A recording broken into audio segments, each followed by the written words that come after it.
Have you ever heard, I don't feel safe with you? Now, if you're anything like me or any of the other people that have been in my program, when they've heard that phrase by their partner, it's like a gut punch and it's met with a ton of misunderstanding. They tell me things like, I've never hurt my partner. I provide, I try, I apologize, I care. And yet my partner doesn't feel safe with me. What the heck does that even mean? Your initial reaction to that phrase might be, what are you talking about?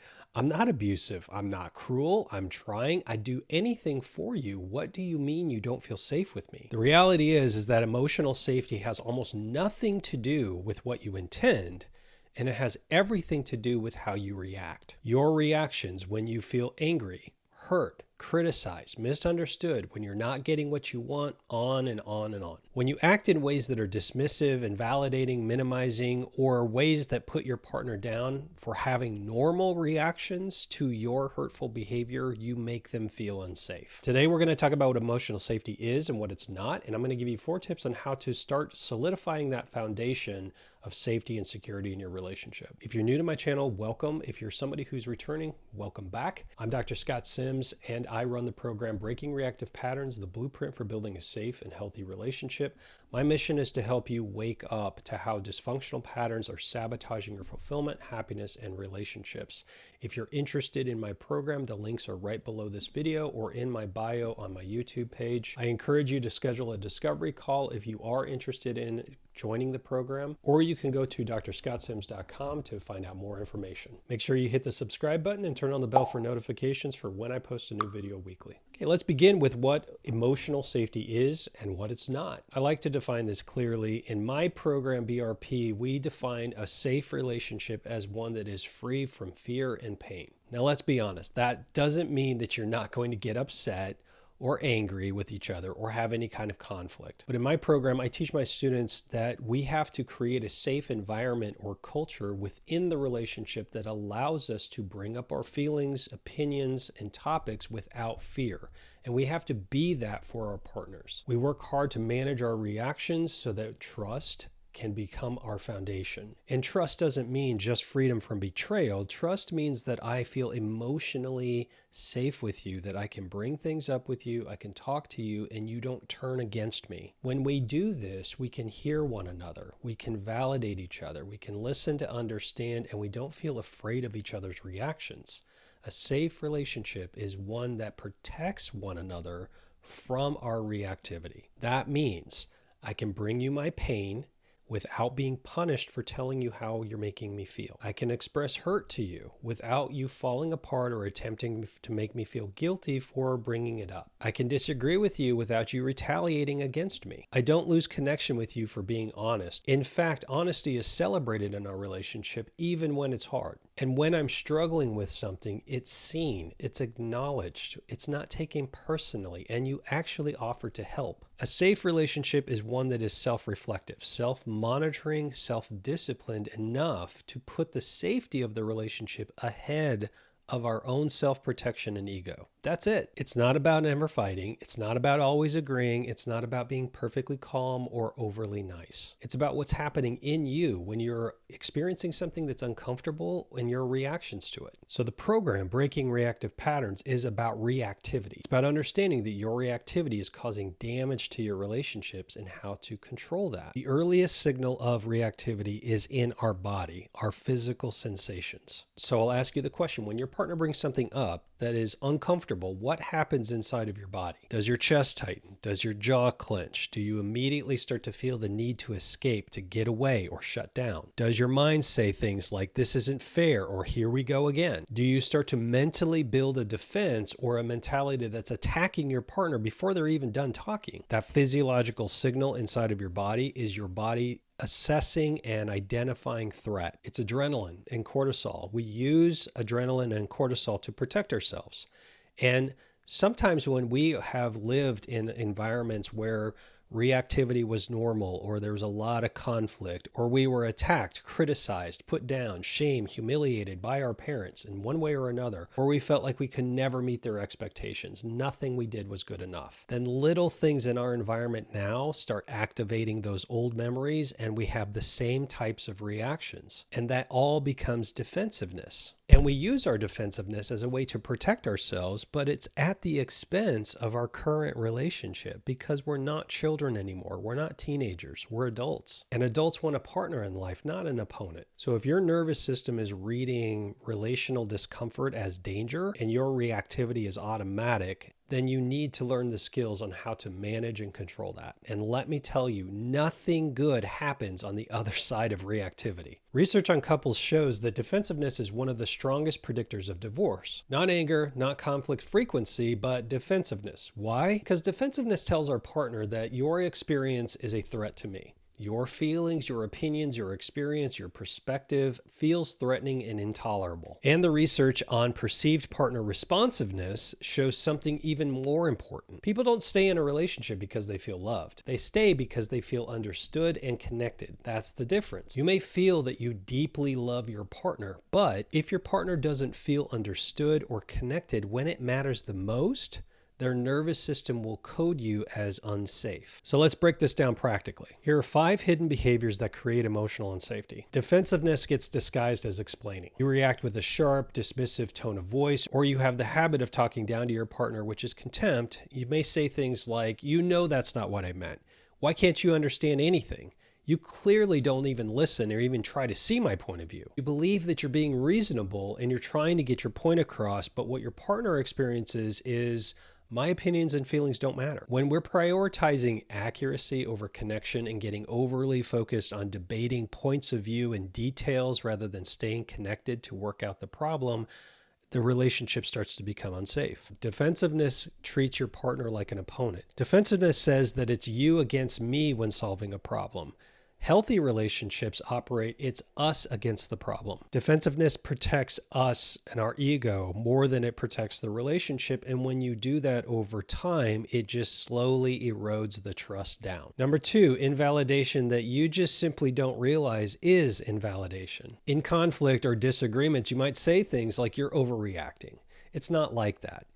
That's not fair. You always do this. You're too sensitive." Even if you believe that those statements are true, even if part of them is true, invalidation activates that attachment threat system in the brain to your partner. So your partner doesn't register that that's logic. They register it as, "I can't be myself. I can't be authentic. I can't express my feelings. Everything I feel is wrong." And they build up their walls to you because they don't feel safe with you. And you have to remember that you cannot build emotional safety and connection while you're arguing your partner out of their own feelings. Number 3, tone shifts under stress. If I've said it once, I've said it 1,000 times. It's not what you say, it's how you say it. There's a sigh, there's an edge, there's a sarcasm, there's an eye roll. Tone shifts and other nonverbals are part of implicit learning. It's what your partner makes these things mean that matters, because you start to get defined by these. Your tone and your other nonverbals are hurtful. Contempt and negative affect are some of the strongest predictors of relational breakdown.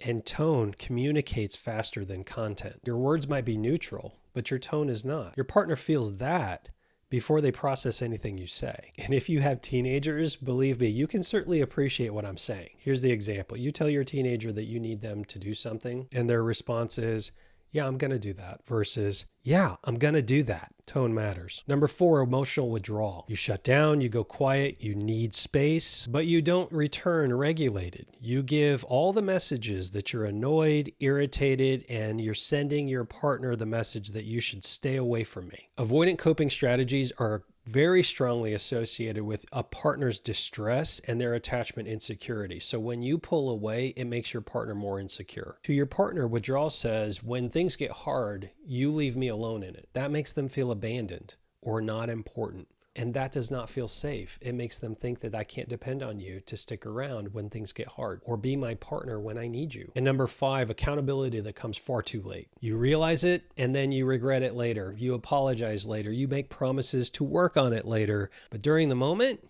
you're defended. You minimize, you counterattack. Safety is not built on remorse. It's built on predictability and dependability. If your partner never knows which version of you they're going to get when you're under stress, they cannot relax with you. And if they cannot relax, they cannot securely attach. And this is where our relationships start to nosedive. We don't want to be intimate with somebody that we can't relax with. Closeness feels awkward. I often say it's like cuddling up next to a porcupine. The hard truth is that you can be a loving person and still be an emotionally unsafe partner, because love is a feeling. Safety is a pattern, and patterns are automatic. And this is where people make a critical mistake, where they try to think their way out of this. They read more. They try to work on understanding their childhood. They gain insight, but that insight doesn't rewire automatic reactions. If your nervous system still interprets and reads conflict as a threat, you will continue to defend yourself automatically in those old ways, those old patterns. Those schema beliefs are where you actually have to make your changes, because once you get a hold of those and you understand how they're controlling you unconsciously and in that reactivity, then you can start to actually make real change. Now let's move on to what actually works. So here are some things that you can do to start building emotional safety. Number one, emotional regulation before your responses. Earlier in the video when I was talking about your physiology, that's what I'm saying, is that understanding how those reactivity signals are happening inside of your body and tuning into them so that you can take care of those before they start coming out. Increased heart rate, flush in the face, urgency to interrupt, tense in your shoulders, tense in your jaw, this desire to escape. If you respond from there, you're going to be defensive. Pause, slow down, lower the arousal that you're feeling before you talk. This is not about suppressing yourself. This is about trying to prevent escalation. This is about prioritizing safety and connection with your partner over being right, over feeling justified. So this might sound like, hold on a second, I'm starting to feel defensive. I want to take care of this. I don't want to take anything out on you. So I need like 5 or 10 minutes to just kind of calm myself down. When you go to another room or you detach for those 5 or 10 minutes, you work on reminding yourself, this is the person I love.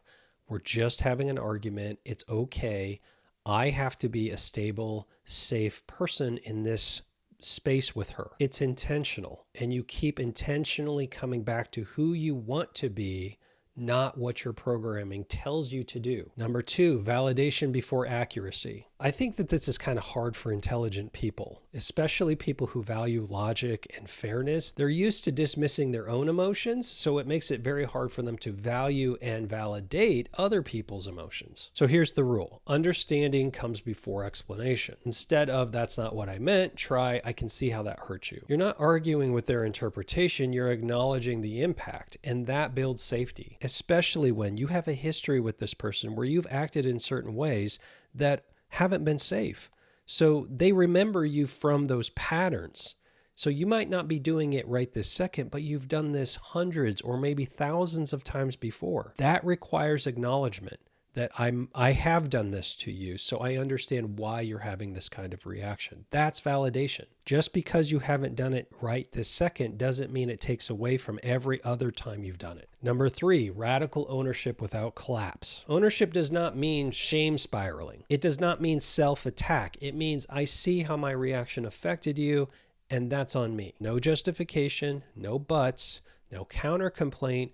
When you remove the self-defense, you remove threat from the room. Shame spiraling is very self-indulgent. It's you're upset about something that I've done. Oh, I'm just a terrible husband. I'm the worst person ever. Why don't you just leave me then? Do you hear it? It's I'm feeling so bad about myself that I'm just the worst person ever. And it's manipulative to try to get your partner to forgive you, to say, oh, it's not that bad. You're a really good person. It's very manipulative, and it's actually self-destructive because it leaves no room for your partner's complaints. It makes them feel like I can't really tell you how I feel because you just make it out to be all about yourself. And number four, faster repair cycles. You're going to get reactive sometimes. We are trying to get our hand on the dial of your reactivity, meaning that we're trying to manage your reaction. So if you're kind of ticking up from 0 up to 3 or 4, that should be your danger signal that says that, hold on a second, you better calm this down before you go any higher. That's reality. The question is, how fast can you catch it? Sometimes you're going to catch it before you say anything, but sometimes you're going to say something and then you need to make a repair. That repair needs to happen in minutes, not days, not weeks later, or at all. Trust can be rebuilt in the moments right after a conflict when someone is taking responsibility for how they've messed up or how they made their partner feel. Even if you're saying that it's just 5% of my responsibility, I was using a sharp tone of voice, or I was talking down to you, or I think I was minimizing how you were feeling and invalidating you. Just the process of acknowledgement to your partner makes repair happen much faster, makes trust feel a little bit easier. But when you hurt somebody's feelings like your partner and then you ignore it and you walk away and you say nothing about it, or you maybe apologize a day or two later, the damage is already set in. So you're not going to be perfect at this, but at least be consistent. Do the best that you can to try to be that consistent partner that can acknowledge what they're doing, take responsibility for your own behavior and how you're making your partner feel, because consistency builds safety, not perfection. Maybe you found this video because your partner has threatened to leave, or they've stopped opening up, or sex has become non-existent. Maybe your arguments are escalating, or they've simply said, I don't feel safe with you. If that's triggered some degree of shame or guilt, good. Not because shame is useful in the long term, but because it means you care. Here's what's not helpful. Defending your intentions, minimizing their experience, waiting for them to change first. If you can look back in your history and you can see a common pattern with your reactivity and you know it's causing problems, then it's time to clean up your side of the street. Ownership is power. To own this pattern and to develop the insight that you need, you have to have a pattern interruption. You need nervous system retraining, accountability under stress, behavioral repetition, and structured repair processes. Because emotional safety is not built on some big grand gesture, it's built on small moments under pressure. That's the work that I teach in Breaking Reactive Patterns, the blueprint for building a safe and healthy relationship. This is about education. It's about behavioral transformation. I often say that you have to become a safe person for yourself first. That means that you have to trust that your reactivity is under your control. It also means that you learn how to become a more authentic person, more in touch with your emotions, a better ability to communicate how you feel, safe in your interactions with your partner, protecting the relationship over your own ego. So if you're interested in learning more about my program, schedule a discovery call with me. There is no obligation. The link is right below this video, or it's in the bio section of my YouTube page, where you can also find some links to free training. The fact that you're watching this video means that you already know that something needs to change. And that's where real strength begins. As always, thank you for watching.